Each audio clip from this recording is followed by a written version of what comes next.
Hey everybody, it's John for the Boston Granbulls. Tonight is the fourth battle of the ABL, and it is the Boston Granbulls against the San Juan Froakies. So the San Juan Froakies are currently undefeated, and the Boston Granbulls have just recently won their very first battle. So hopefully I'll be able to get another victory here. I'm going up against a Gigantamax Snorlax, and at this point I think everybody's fought one, but that doesn't mean that it's any easier. So right now we're just getting ready for the battle. I have my team. I am bringing a Pyukawuku, which is not necessarily a common choice, but it is the choice that I am making. Hi everyone. Dan is in the background. He will be watching And eating peanut butter out of a jar. I think the worst thing that could happen now is to just get completely slaughtered, which could really happen. But I brought Pyukawuku. The thing about these battles, every week it's just as stressful as the week before. And I mean, like, at this point I should be feeling like, okay, like a few losses, like maybe you're not headed for finals, you know, but this one's sort of a deciding battle, you know. I mean, if I lose, it's going to feel like it's for good. And if I win, it's going to sort of set me up to be in a position of, you know, bringing myself back into the game. I know that with the way that the dynamic snake shuffle, or whatever the dynamic shuffle works, there's always a chance I could end up in the finals, but honestly, this is my first competitive tournament. I do not believe that most people can say the same, so I'll do my best. And I do have a plan for Snorlax, but you know, it's one of those plans where if one thing changes, it's gonna cave in. So here's to hoping that Snorlax goes down without taking out 3 of my teammates. Oh god. Okay, so looking at this, it's a different team than I was anticipating. There is no Pincurchin to worry about. Instead, he chose to bring CurseShaka, Obstagoon. Look, I decided to learn that I should be writing these things. He's bringing Sandaconda, Swoobat, no Hitmonlee. He's bringing, okay, we have Snorlax, Alcremie, Obstagoon, CurseShaka, Sandaconda, and Swoobat. So this is what I'm imagining. I'm imagining him using that same strategy with Swoobat, where he uses Tailwind and Belly Drum at the same time with Snorlax in order to speed it up and make it do more damage. However, I'm also imagining Swoobat doing screens, or, you know, setting up some way for him to protect himself. Obstacle taunt. Or Obstacle. Well, maybe. We'll see what he chooses, but, you know, if this is how he battled his last battle, then I feel like I chose a good startup. Alright, Curse. See if I can knock down the undefeated admin of the ABL. He already has 2 seasons of experience. 4. Okay, so certainly not what I was necessarily anticipating. Obstagoon could either taunt, it could do a lot of things. So I'm going to get myself into a different position because this one is not necessarily ideal.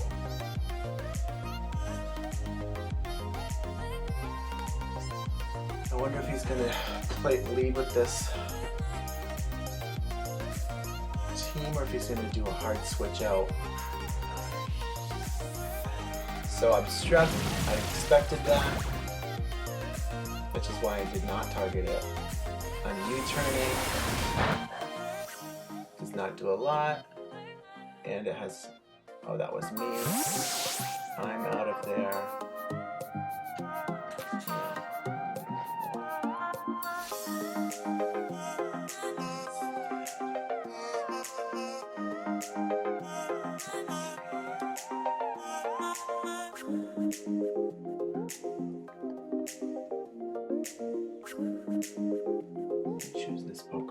So he did not choose Insurgent, so this one might generate here.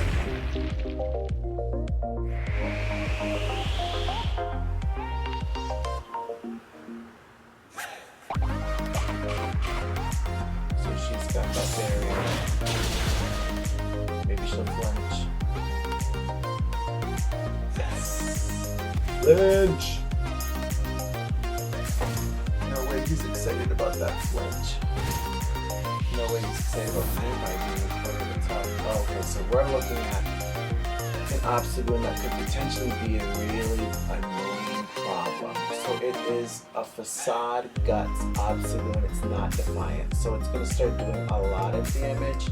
So what I'm going to do is get out of its way and hopefully set myself up for some success here by setting stealth rocks.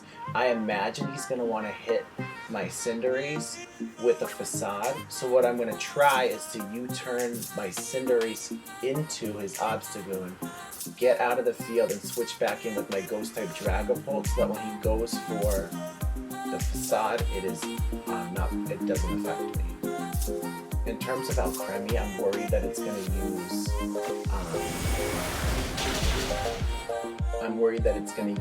Decorate on Obstagoon, which if I do switch back into Dragapult, it won't really matter this turn, and I will hopefully be able to kill. Here comes the facade, it doesn't affect me, and he does Decorate as I anticipated.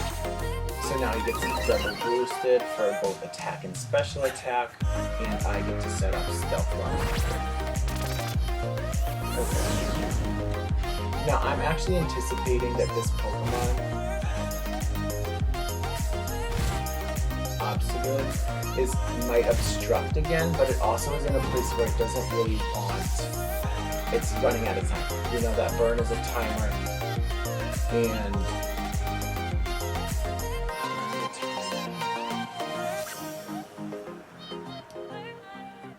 so it's either just going to start attacking or it's going to hope that it can knock me out.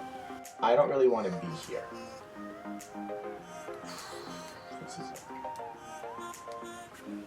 I'm worried about his choice. You know, I'm thinking Obstagoon's not faster than me. It might want to obstruct me, but I also think he's just going to go for it because at this point, what does he really have to lose? And then I'm going to Rock Slide to clean up anything that I'm not able to do. So he does obstruct. It's not going to worry me about Dragon Darts.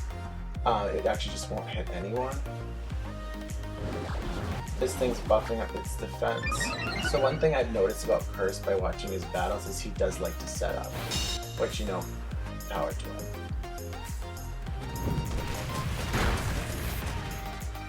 So that definitely helps its defense. Obstagoon's health is being chipped away both by the Sandstream but also by the burn. It's at a point where it could go for Obstruct again, but it knows I have Dragon Dart, so it really isn't going to achieve much. I'm going to go for Dragon Darts again, and I am also just going to go for the Rock Slide again.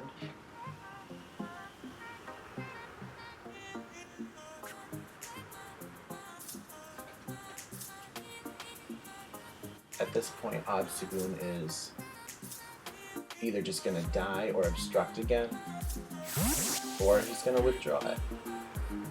Fun's Hunt. So out comes Sandaconda. Ooh, it's a shiny. Actually couldn't tell. Dragon Darts on that. Decent for 1, and Break for 2. Alcremie's healing itself. So she wants to really wall me. And honestly, I'm not attacking it directly because I'm not necessarily concerned by it, which is that my bad. We'll find out shortly.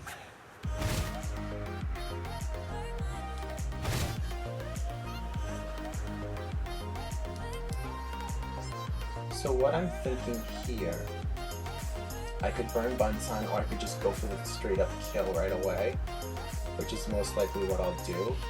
But Alcremie's a risk, so I want to get out of there. And what I want to do is do another Rock Slide.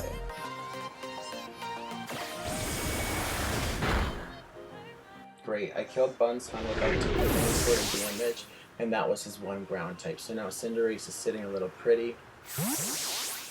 So why not bring it out? Fire type resists, a Dazzling Gleam, and I'm wearing the Assault Vest. So we're the U-turners, so watch out. So here comes the Dazzling Gleam. I anticipated, it's not very effective on me, and I'm not very worried about it. Shift damage with that. My Sandstorm is gone, so Cinderace does not take more damage, and I get healed. So not bad. I took out one Pokemon so far. I'm imagining that things are going to get bad in a minute because I'm anticipating Snorlax, and the Snorlax strategy that I had built. Oh, okay. CurseShaka.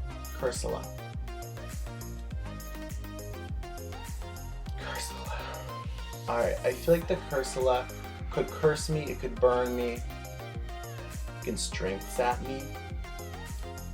Really at this point, I'm not exactly sure what the plan is for CurseShaka, but I do know that Alcremie is just going to keep healing itself, building its defenses, and my team is primarily physical. So that would go really south for me if I were to just ignore it.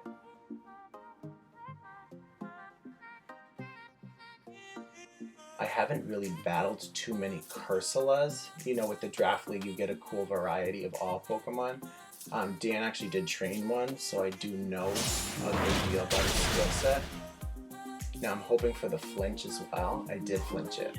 So, and I did hit it with the Rock Slide, and I did not KO it. So, and I flinched CurseShaka with the Rock Slide.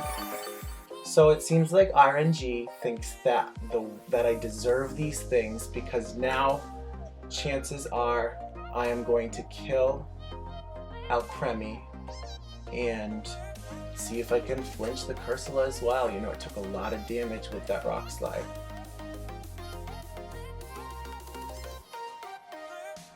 Come on, Tammy, we can do this. The Boston Granbulls are in a really good position. There goes Alcremie with the U-turn out of here. I'm going to set up for what I want to do for when Snorlax comes. The inevitable is on its way.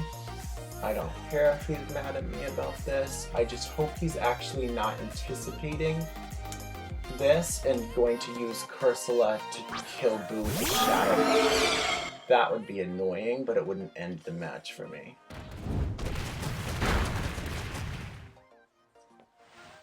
Strength Zap. That's fine for what I want to achieve. It will heal.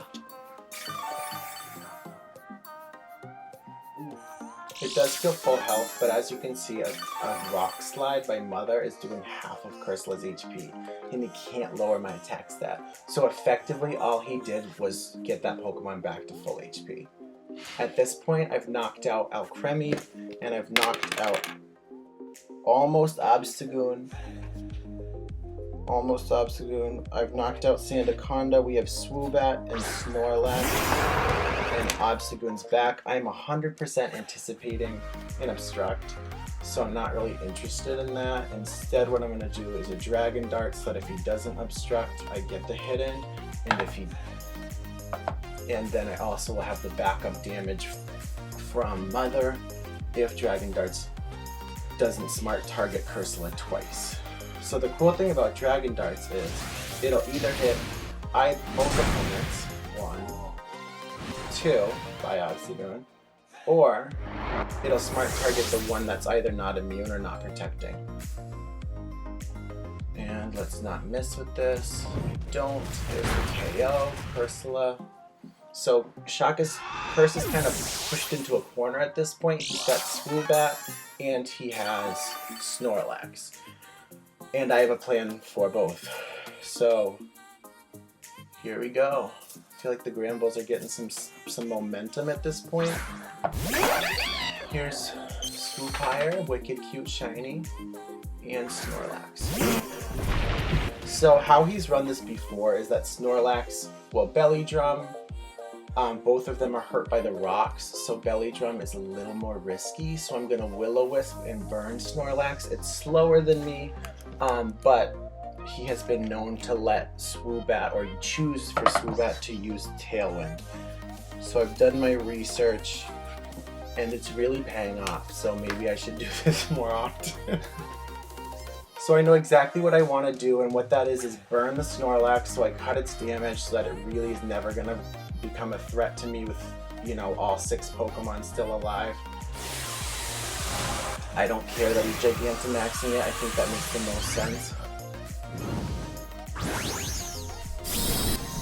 I'm just interested, so this means that he's not belly drumming, instead he's going to go for like a strategy, which keeps him, you know, pretty healthy.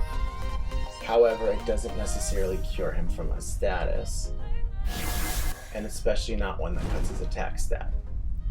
So now that's in play. We've got Speed Swap. Okay, so this is instead of Tailwind, he's going to Speed Swap and he's going to kill Dragapult. By all means, go ahead. Dragapult achieved what it needed to with the Will-O-Wisp. Special Defense fell. Still, nice work.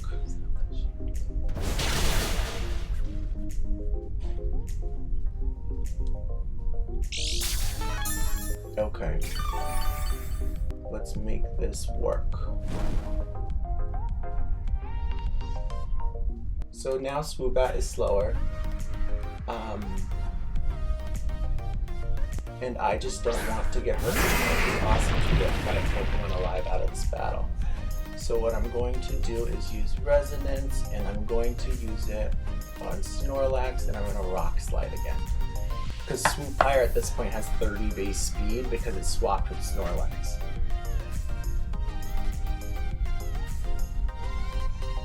I'm feeling pretty comfortable, but you know, you never know how things are gonna go. And I don't want to be confident and to jinx myself. But let's go for the Gigantamax with Lapras.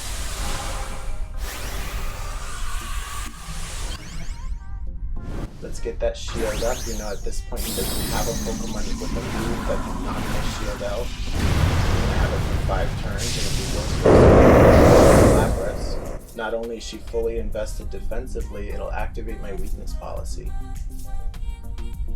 Max Quake. He's boosting his special defense stat. That's okay. Did just about 40 damage. I kind of feel like at this point with RNG, it would be silly for me to be able to get another Rock Slide to hit. I just feel like I'm set up for a miss, but we'll see about that. There's my Aurora Veil. Let's see who's faster. It's Mother. Full hit with the Rock Slide. Swoopire is out. Now it's just...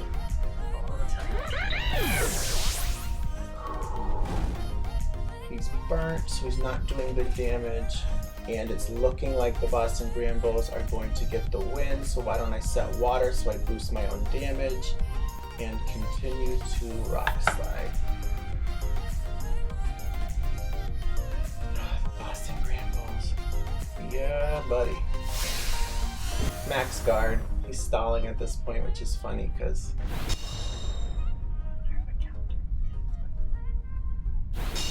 at this point I don't really feel like switching out. I feel like I think he wants to stall me for doing much. You know, last turn of Gigantamax, now his HP is low. He stalled him. He ran out of time. It doesn't matter, that's correct. This is my last Rock Slide. We're gonna stall it out, keep healing.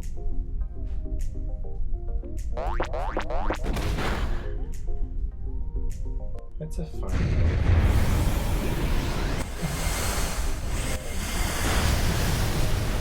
So there's my water, it's gonna get raining, which means my thunder is 100% accurate, and now I get the boost of water. Here comes the gluttony strategy. Well, it doesn't seem to be gluttony. Okay. Oh, that's great. Oh, good thing I switched to water then. I could probably take another one, 2 or 3 facades from Snorlax as Mother. And I'm also not worried about, I'm not feeling very worried. At this time, this Pokemon's sort of just silly to be using, so I'm actually just going to switch into my Bronzong because, you know, it's Levitate and anything he throws at me is going to be resisted. And I have the Body Press, so I need to go faster. To side. It's resisted. And honestly, that's not bad for a burn to side. With no stat raises. He doesn't have his max replenish anymore. We have a 3-minute warning. You know, I don't really want to mess around with... I don't really want to mess around with accuracy right now.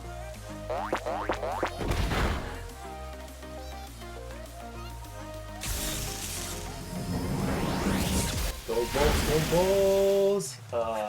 Okay, Body Press with Bell. For the win! And Boston Granbulls win their second match against CurseShaka and the San Juan Froakies. 5-0.